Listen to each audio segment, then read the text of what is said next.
Fala galera, bem-vindos ao canal Física para você.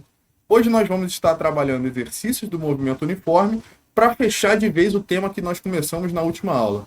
Vamos dar uma olhadinha nos exercícios que eu preparei para vocês? Partiu então! Então a gente vai começar, pessoal, com um exercício bem simplesinho, que eu gosto muito de usar nas minhas aulas presenciais, onde nós descrevemos, a função horária de um veículo que está durante a sua trajetória executando um movimento uniforme. Eu gosto de fazer o que nesse tipo de exercício, só para você se ambientar ao tópico que você está estudando. Identificar o que representa cada uma das informações denunciadas. Então, quando eu falo aqui que ele tem velocidade de 100 km por hora, isso daqui no nosso problema vai estar representando o que, pessoal? Vai estar representando o V. Certo? Quando você olha para essa figura, nós vemos que a nossa origem se encontra aqui no quilômetro zero, e no instante t igual a zero, nós começamos a descrever o movimento desse veículo. Ou seja, o que representa o quilômetro 60 para a gente, pessoal? Se ele está associado a um instante t igual a zero, o quilômetro 60, ele nada mais é do que a posição inicial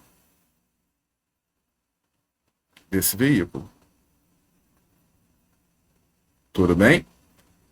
Essa setinha aqui, só relembrando, me diz que a posição vai crescendo ao longo desse sentido e ela está sendo medida sempre em metros. E o que eu peço no enunciado aqui? A função horária da posição, ou seja, como que a posição se comporta em respeito do tempo, e eu peço para vocês descreverem essa função horária em termos do tempo graficamente, ou seja, é fazer um gráfico da posição S pelo tempo t. Tudo bem? Então vamos lá, pessoal. Para escrever a função horária é muito simples, né? O que nós precisamos lembrar? Que no movimento uniforme, a posição em função do tempo é dada por essa expressão daqui. S é igual a S0 mais V vezes T. Notem bem, né? Nós temos quem é o S0 e nós temos quem é o V. Então isso daqui é só uma substituição de valores na expressão que nós já conhecemos, né? Então eu tenho que a minha posição em função do tempo vai ser 60 mais 100 vezes t. Difícil isso, pessoal? Então, para cada instante de tempo que você tiver, você tem uma posição correspondente. Não tem mistério nisso daqui. Beleza, galera? Então, a primeira parte do nosso exercício está completa. Show de bola? Agora vamos aqui para a nossa segunda parte, né? Descrever isso graficamente. Primeira coisa que vocês têm que atentar na maior parte do exercício. As unidades de medida das grandezas que vocês estão representando aqui no eixo vertical e no eixo horizontal. Tá? Então aqui, a posição nós estamos medindo em quilômetros. E o tempo, ele está sendo medido em horas. Beleza, gente? Então, como que fica, o gráfico dessa função daqui em termos do tempo? Notem bem, é uma função do primeiro grau, ou seja, ela é descrita por uma reta. Então, para cada instante de tempo que se passa, cada hora que se passa, a posição desse elemento, que é definida aqui pela letra S, vai aumentando. E onde começa, a posição, de onde parte esse veículo? Esse veículo, pessoal, em t igual a zero, ele se encontra no quilômetro 60. Então aqui, eu venho e marco 60 quilômetros, quando um instante de tempo, correspondente é zero. O que acontece a partir daí? Essa posição, ela cresce enquanto o seu objeto estiver se deslocando. Tranquilo, pessoal? Alguma dúvida? Então, se a questão te pede para descrever graficamente, a posição em função do tempo, num movimento uniforme, você sabe que vai dar uma reta. E essa reta, ela pode ter dois possíveis comportamentos. Ela pode ser uma reta crescente ou pode ser uma reta decrescente. Beleza? Vamos partir para o próximo, então? Vamos lá. Essa nossa segunda questão aqui, pessoal, é uma questão do Enem de 2021, E ela fala para a gente sobre a tecnologia dos radares implantados nas cidades. né? Então, vamos acompanhar o enunciado aqui. Ele diz que numa rodovia, a velocidade máxima permitida é de 80 km por hora. E nessa mesma rodovia, um carro passa por dois sensores que distam, né, um do outro 50 centímetros, num tempo de 20 milissegundos. Então vamos lá, né? Você tem um carro aqui que passa pelo sensor 1, ele é ativado e logo depois ele passa pelo sensor 2, certo? Então, o deslocamento do carro nesse trecho, né, foi de 50 centímetros. Então você escreve aqui que o seu deslocamento é de 0,5 metros. E como é um trecho muito curtinho, pessoal, vocês podem considerar que o movimento do veículo durante esse período ele é basicamente uniforme. Não dá tempo, né, de você mudar sua velocidade de forma apreciável num tempo tão curto.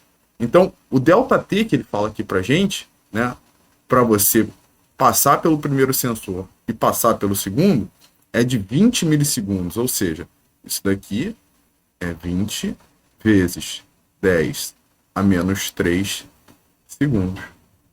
Tudo bem? E o que ele informa também nesse enunciado? Ele diz que para velocidade até 100 km por hora, ou seja, o nosso carro, né, tá numa via que se enquadra dentro dessa condição, você tem uma tolerância de 7 km por hora além da velocidade máxima permitida. O que isso significa? Se a plaquinha lá tá te dizendo que a velocidade máxima da via é 100 km por hora, você pode ir até 107 km por hora e não tomar uma multa. Beleza?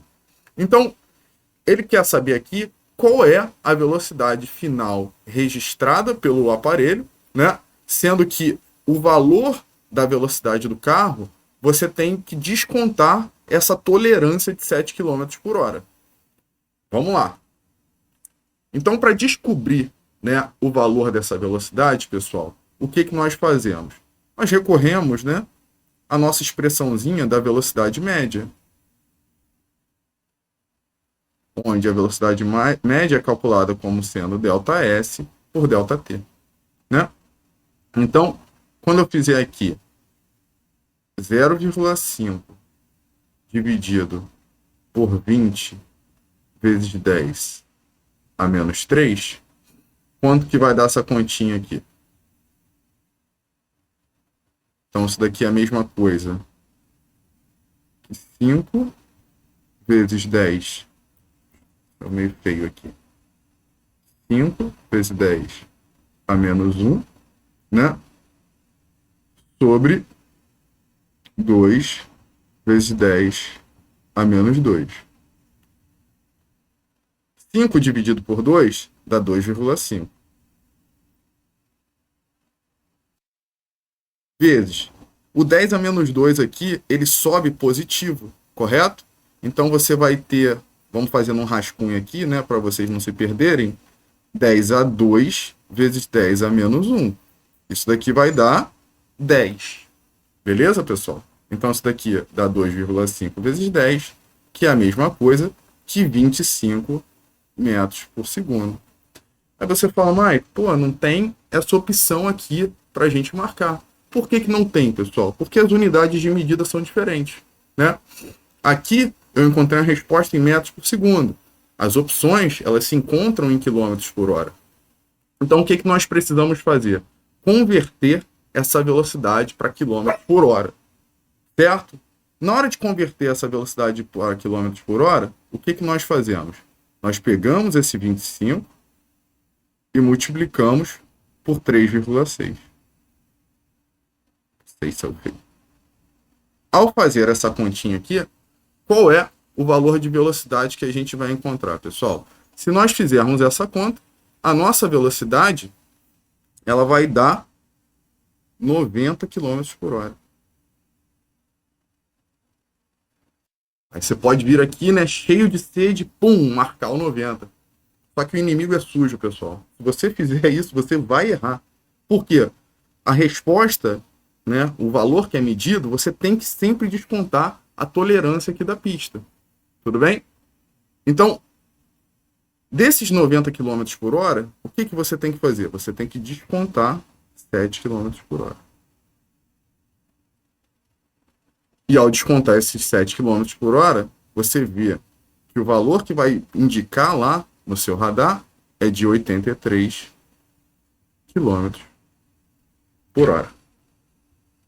Alguma dúvida, pessoal?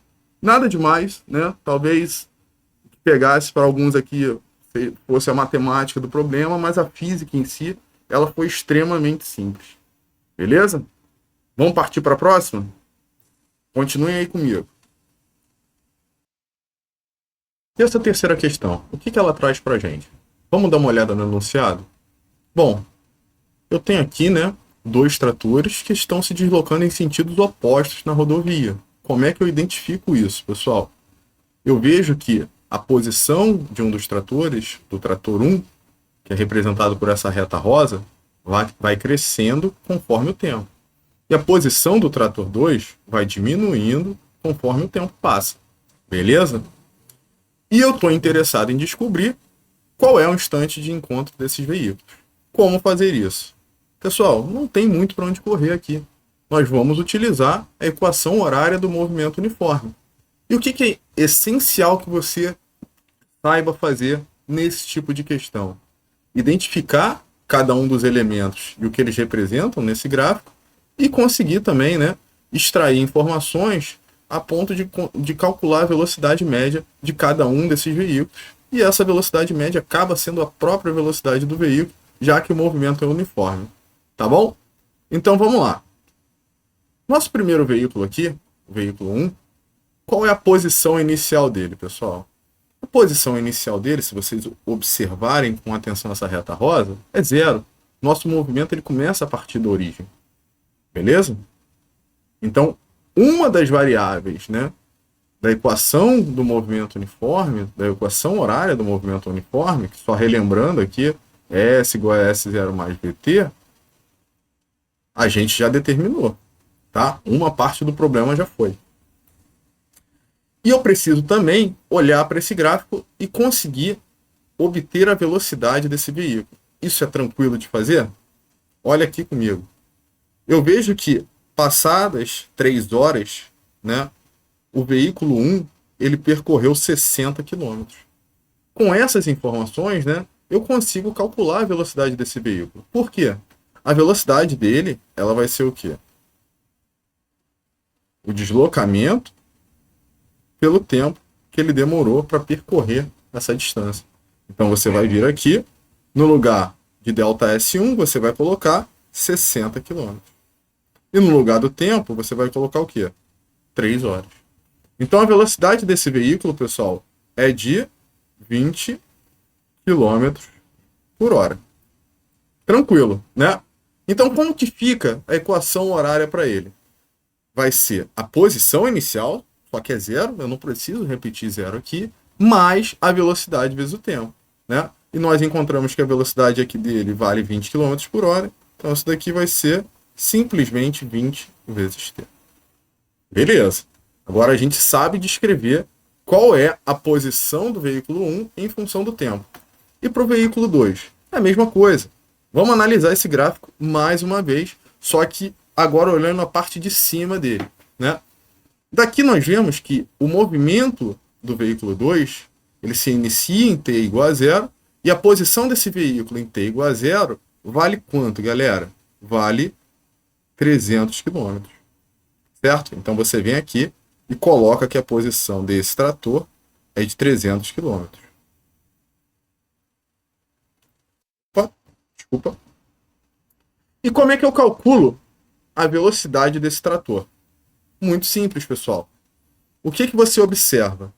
Que para sair do quilômetro 300 e chegar no quilômetro 270, seguindo essa reta azul aqui, esse veículo ele demorou 3 horas.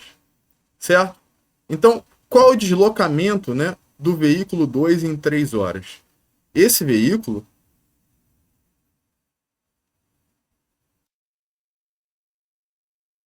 ele se deslocou 270 menos 300, certo? Isso daqui vai dar menos 30 quilômetros. Beleza, pessoal? Então, uma vez que você sabe o deslocamento que ele teve nesse período e sabe o valor do tempo que foi gasto para ter esse deslocamento, você consegue calcular a velocidade desse veículo 2 de boa também, né? Você vai ter aqui que a velocidade dele, ΔS2, sobre o tempo gasto,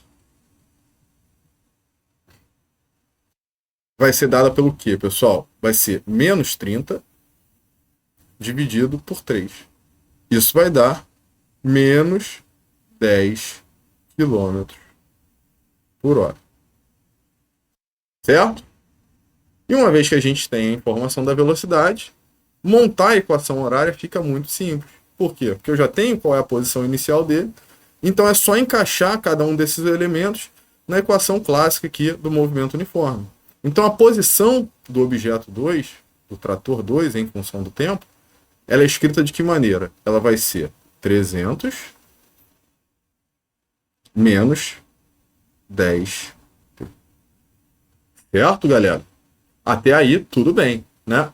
E como é que eu faço para descobrir quando eles se encontram? É simples, pessoal. Notem o seguinte. Quando esses dois veículos se encontrarem, né? Para e pensa comigo. Um está vindo nesse sentido e o outro está vindo no sentido oposto.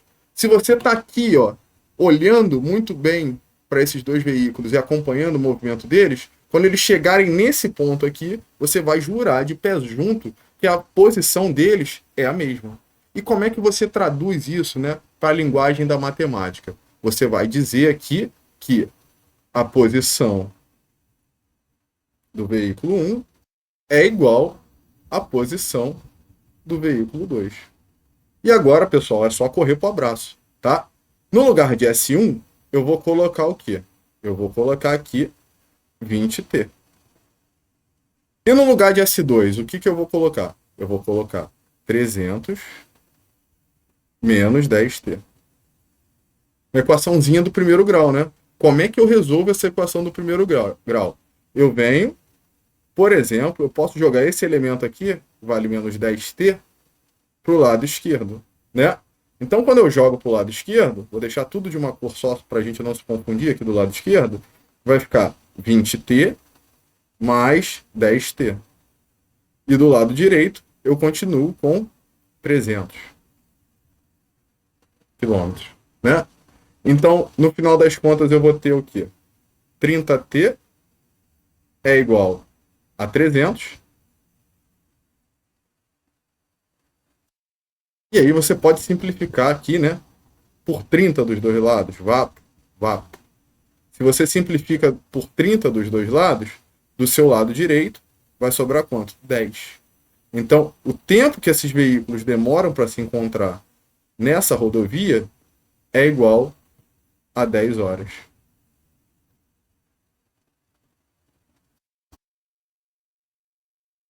Tudo bem, gente? Até aí, né? Super de boa. Nós vimos aqui que para encontrar a posição deles é só ir identificando ali no gráfico o que representa a posição inicial, como que se calcula a velocidade, e a partir daí o problema ele basicamente se destrincha sozinho. Beleza, pessoal? Vocês podem se perguntar, né? Cara, e como é que eu faço para encontrar o valor da posição deles no instante do encontro? É muito simples também, gente. Notem, se você sabe o instante em que eles se encontraram, você pode simplesmente pegar esse valor aqui de 10 horas e substituir ou na equação horária do primeiro veículo ou na equação horária do segundo veículo. Isso é até uma forma, né, de vocês tirarem uma prova real para saber se vocês acertaram o problema ou não. Porque se a posição do 1 der diferente da posição do 2, vocês erraram algum detalhe em algum lugar ao longo do desenvolvimento. Tudo na paz? Falta só mais uma, hein, galera? Segura a onda aí, que a gente vai fechar essa aula com chave de ouro com uma questão especial que eu preparei para vocês. A nossa saideira, galera, é uma questão do ITA do ano de 94. Faz tempo, né?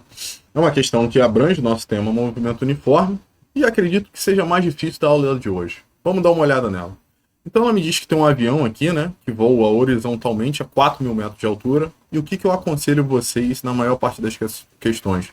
Anotem os dados, né, que ele está dando no enunciado, identificando o que cada um deles representa e desenhem. Isso muitas das vezes vai ajudar vocês a resolverem a questão com mais facilidade, tá bom? Voltando aqui. Então esse avião voa horizontalmente, ele passa por um ponto A e passa por um ponto B que dista horizontalmente 3.000 metros do ponto A, tá? Enquanto esse avião está descrevendo esse movimento, tem um observador no solo, e esse observador no solo, ele percebe o som que foi emitido pelo avião quando ele estava no ponto A, 4 segundos antes de ouvir o som que foi emitido pelo avião quando ele estava no ponto B. Ele fornece aqui para a gente também a velocidade do som no ar e ele quer saber qual é a velocidade do avião. Beleza, galera. Você mata essa questão justamente aqui, ó. Quando ele diz que esse som emitido em A chega no ouvido do observador 4 segundos antes de ele perceber o som que foi emitido em B. Tá bom? Então você já pode escrever isso logo de cara. Você vai falar, vamos dizer que ele gastou o tempo, né, gasto para o som sair de B e chegar até o observador, a gente vai chamar de TB. Se TB é maior do que TA, TB é TA mais alguma coisa, né? Então, o TB é o TA mais 4 segundos, que é justamente o que ele fala aqui no enunciado, tá bom? Segura a onda. Agora vamos ver como nós calculamos cada um desses tempos. Tá? Vamos começar pelo TA? Notem bem, ele está considerando aqui, né, que o som que sai de A e chega até o observador, ele está se deslocando ao longo de uma linha reta. Tudo bem? Essa setinha que eu desenhei aqui na nossa figura. Então eu preciso determinar essa distância. E como é que eu determino essa distância? Notem o seguinte, pessoal. Se vocês, né, saírem desse desenho e forem representar apenas as distâncias envolvidas no problema, eu noto que essa figura que surge para mim é um triângulo retângulo. E além de ser um triângulo retângulo, é um triângulo pitagórico, né? Aquele 3, 4, 5. Lembra lá da sua aulinha de matemática? Só que ele está disfarçado, né? Ele está com cada um dos seus catetos multiplicados por 1.000 e, consequentemente, né, a sua hipotenusa está sendo multiplicada por 1.000 também. Então, se você quiser encontrar isso de maneira formal, você vai ter que recorrer ao teorema de Pitágoras. Você vai escrever aqui que a hipotenusa ao quadrado é igual ao primeiro cateto ao quadrado mais o segundo cateto ao quadrado. Né? Mas se você quiser pular essa historinha e ver que isso daqui é um triângulo pitagórico, você escreve de cara, né? Essa é uma questão múltipla escolha, então não teria problema algum em fazer isso, que esse x vale 5.000 metros. Então você sabe qual é a distância que o som percorre ao sair do ponto A até chegar ao observador. Então vamos lá. Vamos focar no ponto A primeiro.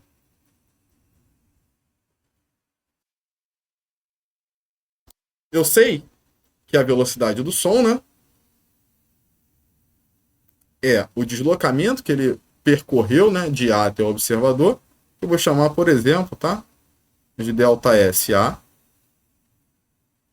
sobre o tempo, que é o que nós estamos interessados em calcular. Tudo bem? Então, o tempo que o som demora para sair de A e chegar até o ouvido do observador é o quê? ΔSA, que nesse caso aqui, né, nós vemos que ΔSA corresponde a esses 5.000 metros aqui, dividido pela velocidade do som, que é 320 metros por segundo, né? Então eu vou deixar aqui engatilhado para a gente usar depois. Eu vou deixar aqui que TA é 5.000 dividido por 320, né? E isso em segundos. Tudo bem? Guarda essa informação. E qual seria, né, o tempo que o som demora, o som que sai de B demora para chegar até o observador? O que tem que ser levado em consideração? Primeira coisa, galera, para o som ser ouvido pelo observador emitido do ponto B, vocês têm que lembrar antes que quando o cronômetro é disparado, você precisa levar em consideração o deslocamento que é feito pelo avião de A até B.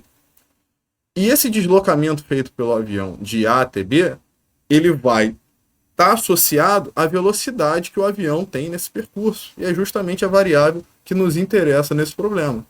Então, para descobrir esse tempo, o que eu vou precisar, pessoal? O tempo para o som, né, emitido em B chegar até o observador. Esse tempo, ele vai ser TB, né? Ele é o tempo que o avião demora para se deslocar de A para B, mais o tempo que o som demora para se deslocar de B até o observador.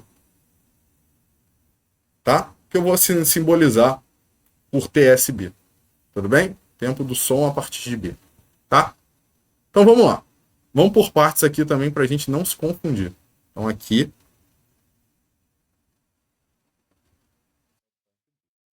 Tá? Então o ΔT, ou seja, o intervalo de tempo que o avião gasta para ir do ponto A até o ponto B, é muito fácil. Se você nota aqui, né, nessa expressão de cima, o tempo que o som leva para sair de A e ir até o observador é o deslocamento que o som tem, né, dividido pela velocidade do som. Se você pensar que esse ΔTAB está associado ao avião, nós vamos apenas trocar um elemento pelo outro. A gente vai trocar o avião pelo som. Tudo bem? Desculpa. A gente vai trocar a velocidade, né, do som pela velocidade do avião. Tá bom? Para ficar mais claro. Então eu vou ter aqui que o ΔT AB é o deslocamento de A até B dividido pela velocidade do avião, que é o que nós queremos encontrar. Tranquilo, pessoal? Beleza. Então isso daqui dá quanto? Eu vou ter que ΔT AB é igual a distância, né, entre os pontos A e B vale 3.000 metros. Então isso daqui vai ser 3.000 dividido pela velocidade do avião. Top. E quanto seria, né, esse tempo que o som gasta para sair de B e até A, até o observador diretamente? É simples também, né, pessoal? Notem que o som de B até o observador, ele percorre 4.000 metros. Tá bom? Então, esse TSB, por analogia ao que nós fizemos aqui e ao que nós fizemos aqui, ele pode ser calculado de que maneira? Ele vai ser a distância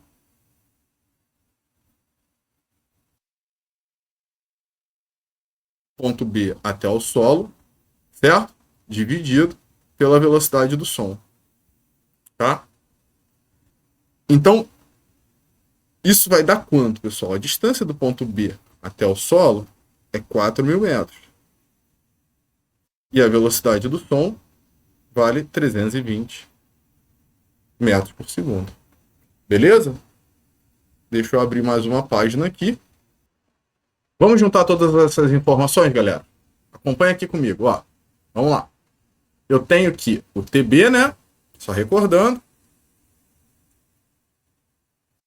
É igual ao TA mais 4 segundos, né?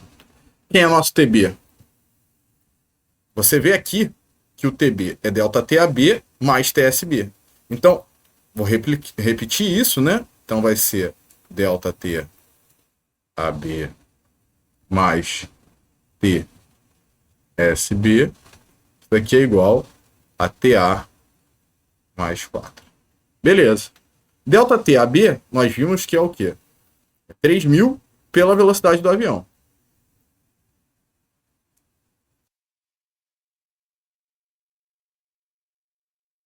Tá? Quem é o TSB, pessoal? Tá bem aqui, ó. Faltou um segundo aqui, né? Então ele é 4.000 sobre 320. Isso daqui é igual ao TA, que foi o primeiro elemento que nós calculamos lá em cima, vale 5.000 por 320.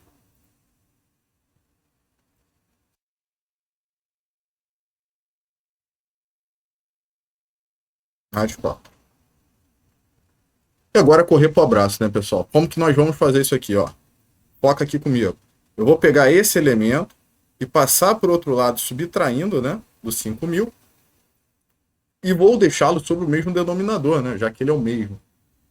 Então, eu vou ter aqui 3.000, só relembrando que nossa intenção é isolar o VA, é igual a 5.000 menos 4.000 divididos por 320, né? 5.000 menos 4.000 vai dar 1.000.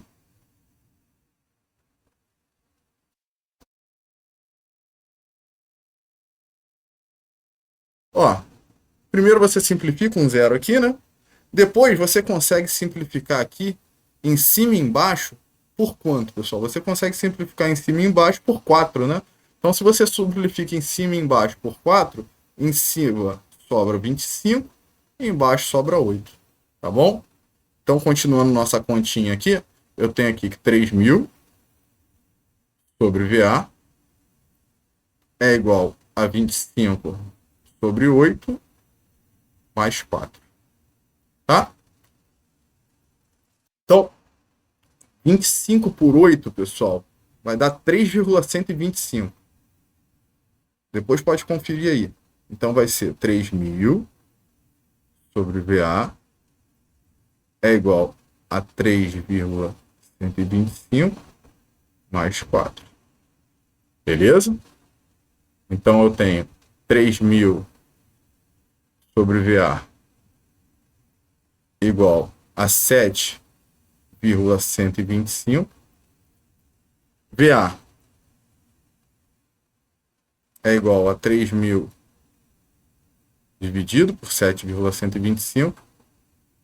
E se você fizer aí na sua calculadora, sem problema algum, tá? Você vai ver que isso daqui dá aproximadamente 421 metros por segundo. Tá bom? E aí, é só vir aqui e marcar a letra D. Tranquilo, galera? Com isso, chegamos ao final da nossa aula de exercício. Espero muito que vocês tenham gostado. Se curtiu, me dá uma força, deixa um like e se inscreva no meu canal. Um grande abraço, pessoal, e até a próxima.